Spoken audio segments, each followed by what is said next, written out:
আল্লাহ তাআলা মায়ের বুকে একটা দুধ দেয়, এটাকে বলে শাল দুধ। এটা হচ্ছে বাচ্চার জীবনের প্রথম প্রাকৃতিক টিকা। সাদা ভাত আর ঝাল গরুর মাংস যদি হয়, ওই যে অনেকের জিহ্বায় পানি চলে আসছে।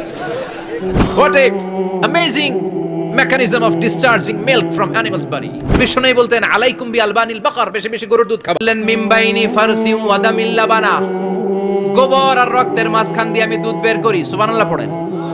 আমরা যাই এই গাভীর ওলান টানা শুরু করি সকালবেলা বিসমিল্লাহ বলে, কিন্তু কেমনে যেটা আসে ওইদিকে নজর নাই। ডাকাত বিসমিল্লাহ বলে শুরু করে না, দুধ খাই আলহামদুলিল্লাহ পড়ে না, আছে না নাই?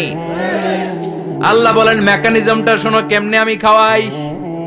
আল্লাহ বললেন মিমবাইনি ফারসি ওয়া দামিল লাবানা, গোবর আর রক্তের মাঝখান দিয়ে আমি দুধ বের করে দেই। সুবহানাল্লাহ।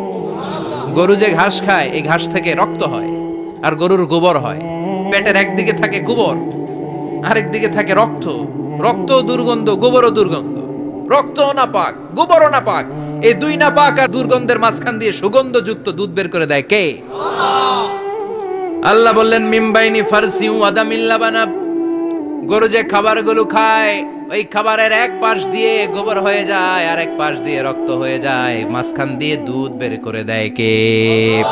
What a amazing mechanism of discharging milk from animal's body. What a amazing mechanism.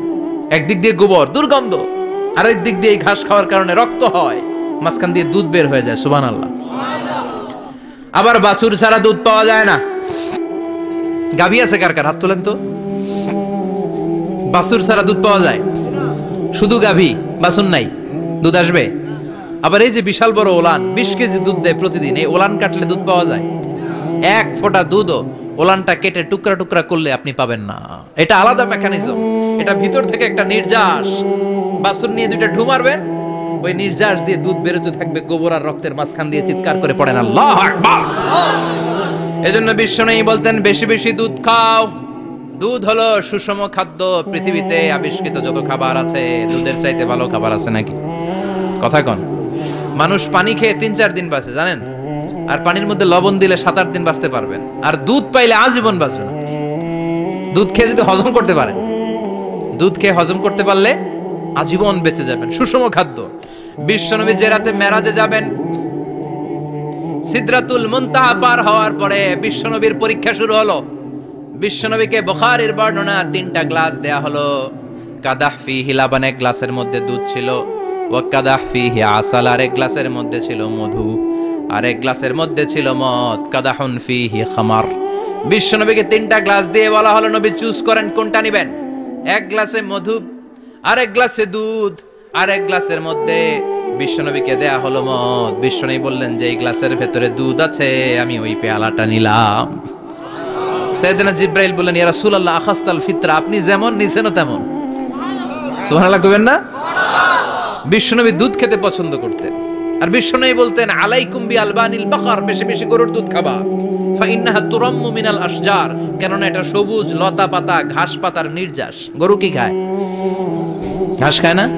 এই ঘাসের নির্যাস হচ্ছে দুধ। বিশ্বনবী বলতেন বেশি বেশি দুধ খাবা। ফিহি শিফা, এর মধ্যে শিফা আছে।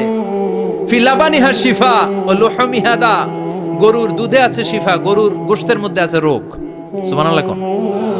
কত বড় ফিলোসোফার বিশ্বনবী। বিশ্বনবী বলে গিয়েছেন গরুর দুধ বেশি খাও, কিন্তু গোশ বেশি খাইও না। আর আমরা গরুর গোশ পাইলে কোপায় ফেলাই। সাদা ভাত আর ঝাল গরুর মাংস যদি হয়, ওই যে অনেকের জিহ্বায় পানি চলে আসছে। সুবহানাল্লাহ কইবেন না? বিশ্বনবী বলতেন দুধ খাও, গোশ খাইও কম। গরুর গোশত কম খাবা, গরুর দুধ বেশি খাবা। সুস্থ রাখবে কে? আবার বিশ্বনবী মায়েদেরকে বলেছেন ও মায়েরা, সন্তান হওয়ার পরে 2 বছর দুধ খাওয়াবা। আল্লাহু আকবার।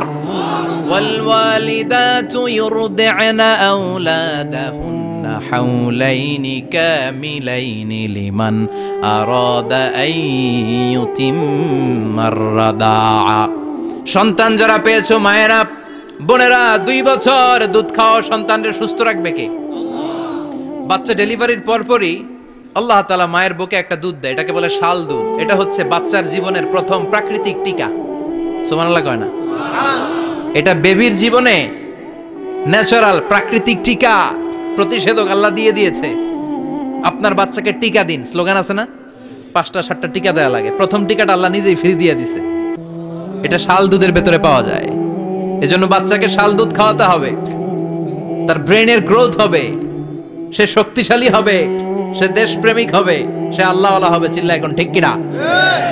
যে মায়েরা বাচ্চারে দুধ খাওয়ায় ওই বাচ্চারা মায়েরে ভালোবাসে বেশি, আর যেই মা গুলো বাচ্চারে দুধ না খাওয়ায় আর ডানু খাওয়ায়, আর কি কি আছে, হরলিক্স আর সিরালেক কমপ্লিট, যারা এগুলো খাওয়াবে ডানু খাওয়াবে, যারা ল্যাকটোজেন খাওয়ায়, যারা বুকের দুধ খাওয়াতে চায় না কোনো কারণ ছাড়া, 2 বছর বাচ্চারে দুধ দিতে চায় না, এই বাচ্চাগুলো বড় হলে ওই মারে বৃদ্ধাশ্রমে দিয়ে আসবে। কথা কন, কথা কন। এজন্য মায়েরা, বোনেরা, সন্তান হলেই তাকে বুকের দুধ দিয়ে আল্লাহর পক্ষ থেকে যে টিকাটা, এই টিকাটা পেটের ভিতরে